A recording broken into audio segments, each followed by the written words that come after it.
আসসালামু আলাইকুম। আমি ডক্টর মুজিবুর রহমান। আমি সবসময় বলি যে খাবারটা হচ্ছে ঔষধ। আমি দেখেন ট্রিটমেন্ট করতে যেয়ে খাবারকে প্রেসক্রাইব করি। ডাক্তার কি প্রেসক্রাইব করে? ঔষধ।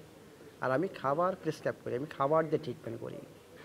তো আমি যদি খাবারটা ঠিক না করি এবং খাবারটা ঠিক মতো না খাই, তাহলে আমি যত কিছুই করি রেজাল্ট আপনাদের আসবে না।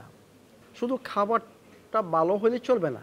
আমি সবসময় অত্যন্ত গুরুত্ব দেই খাবার পাক করার উপর, পদ্ধতির উপর এবং আমাদের যে খাবারটা খাচ্ছি সেই নিয়মকানুনগুলোর উপর। আমি যদি একটা ভালো খাবার বা দামি খাবার অনেক টাকা খরচ করে, অনেক কষ্ট করে একটা খাবার নিয়ে আসলাম, কিন্তু আমি যদি পাকটা ঠিক মতো না করতে পারি এবং ওই খাবারের যে নিয়মগুলো রয়ে গেছে যদি ফলো না করি, আমি কিন্তু ওই যে টাকা খরচ করলাম ওই টাকার একটা রেজাল্ট আমি পাবো না।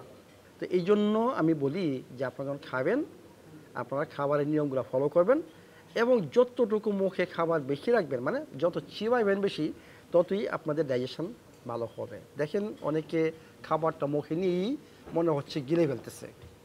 নো, এটা আমাদের প্রকৃতির নিয়ম না। নিয়ম হচ্ছে আপনার খাবারটা অনেকক্ষণ মুখে রাখতে হবে, চিবাইতে হবে, এটাকে টেস্ট করতে হবে, কনসেন্ট্রেশন দিতে হবে, তখনই আপনার খাবারটা ঠিক মতো হজম হবে। Thank you very much.